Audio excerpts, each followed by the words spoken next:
যারা ভাতা ভর্তুকিতে আটকে আছেন, ধর্মান্ধতাতে আটকে আছেন, সংকীর্ণ সাম্প্রদায়িকতার আবর্তে আটকে আছেন, তাদেরকে বলবো এগুলো থেকে বেরিয়ে এসে ভারতীয় হন, দেশের প্রধানমন্ত্রীকে ফলো করুন। আজকে বিভিন্ন থানাতেও দেখা যাচ্ছে বিভিন্ন সরকারি কর্মসূচিতে এইগুলোকে গ্রহণ করা হয়েছে, তাহলে শেষ পর্যন্ত রাজ্য সরকার বিভিন্ন জায়গায় এখানে বিরোধিতা করে, সেখানে এই জায়গাটাকে আজকে মেনে নিচ্ছেন তারা। হলে ভালো জিনিস যদি কেউ গ্রহণ করে, খারাপ কিছু নয়। রাজ্য সরকার মানে জনগণের সরকার, কেন্দ্রীয় সরকার মানে জনগণের সরকার। একটা পার্টি সিস্টেমে তৈরি হয়। কারণ আমি যে নন্দীগ্রামের এমএলএ, আমি ভোটের সময় একটা পার্টির এমএলএ ছিলাম, এখন সমগ্র নন্দীগ্রামের জনগণের এমএলএ। সৌমেন্দু অধিকারী যাদের ভোট পেয়ে এমপি হয়েছেন তাদেরও এমপি, ওনাকে যারা ভোট দেননি তাদেরও এমপি। তো স্বাভাবিকভাবে এই বোধ বুদ্ধি ওটা ভারতবর্ষের সব রাজ্যের আছে, আমাদের এই রাজ্যে এই বোধ বুদ্ধির অভাব এখনো আছে।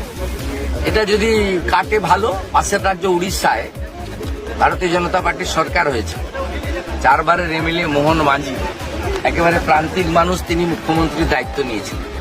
তিনি কিভাবে 20 বছর মুখ্যমন্ত্রী থাকা নবীন পট্টনায়কজিকে সম্মান দিয়েছেন, তার কাছ থেকে গিয়ে পরামর্শ নিচ্ছেন, তাকে শপথ গ্রহণ অনুষ্ঠানে উপস্থিত করিয়েছেন।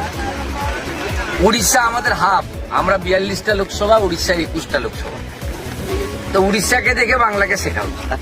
উড়িষ্যার লোক এখানে এসেছেন যোগ দেওয়ার জন্য আপনাদের এই অনুষ্ঠানে। না, উই আর নেক্সট ডোর নেবার। এবং আপনারা ইতিহাসটা জানেন না, এই যে মেদিনীপুর জেলা, মানে অবিভক্ত মেদিনীপুর জেলা, আর ওদিকে বালাসোর, এটা আগে নাম ছিল দণ্ডভুক্তি জেলা। আমরা সব উড়িষ্যার ছিলাম, পরে ভাগ হয়ে গেছে। ওই পোর্শনটা বালাসোর, জলেশ্বর, ভোগরাই, ওটা উড়িষ্যায় গেছে।